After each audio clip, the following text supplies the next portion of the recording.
it's Embiid. The shot, good! And a foul! What's goody? It's your host J Rose as always, and let's be real about Joel Embiid.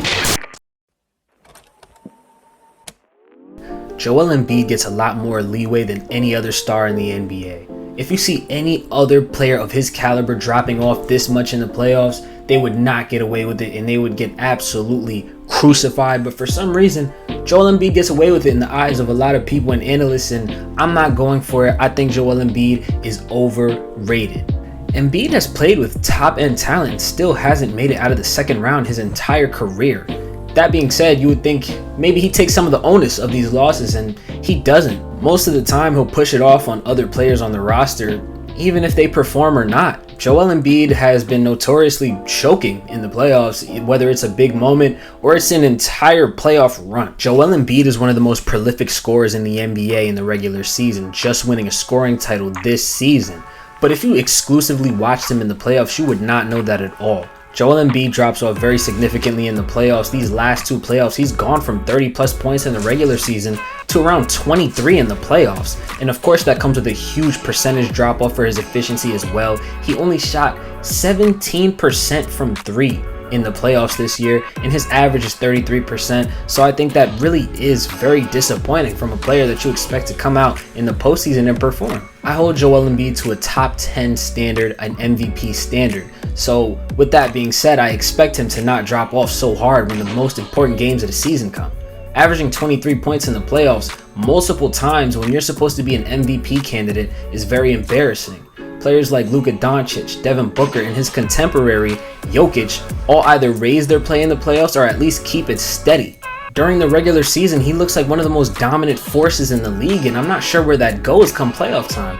I watched him get locked up by Al Horford play after play after play during the Celtics series in the second round this year. Not to say anything about Al Horford, but for Joel Embiid specifically, winning an MVP award means you're supposed to be in the upper echelon of players. You're supposed to be in that top 5 of players, and he's just not really there. He's not.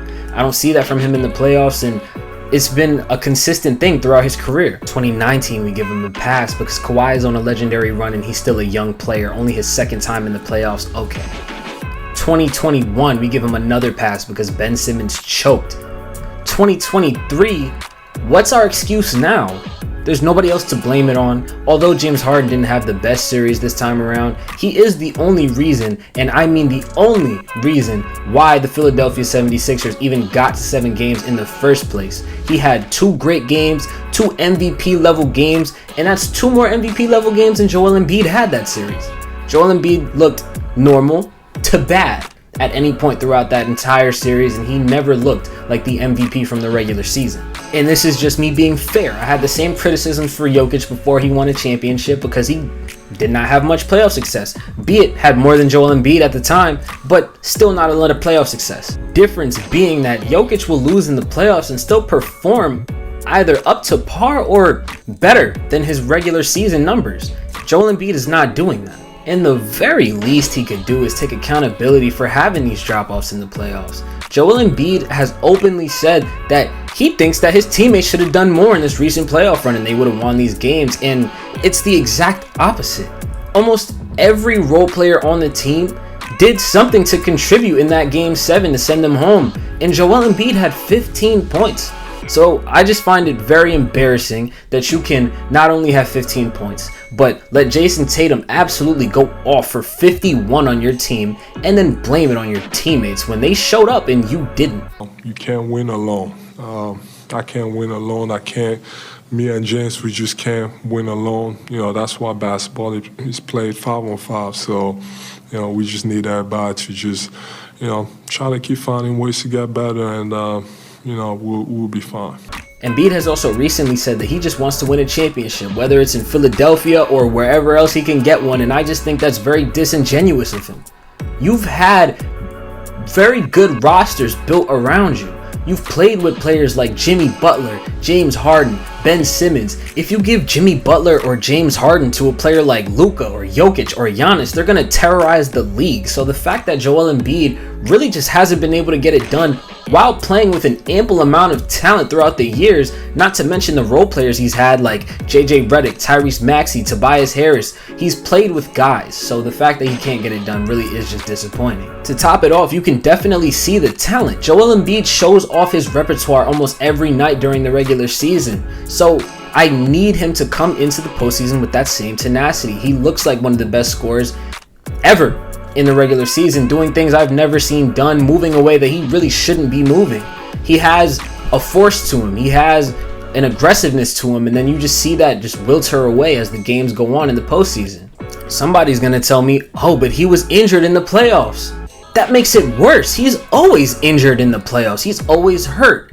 That makes it even worse. Reliability is a big part of being an NBA player. What good is your star if they never play?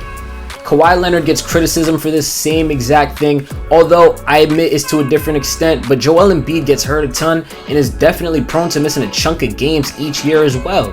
Another point about the injuries that really concerns me is that how long is his prime going to be? Joel Embiid's 28 years old, and I feel like he's going to have a very short prime because of the fact that his health just frankly isn't good.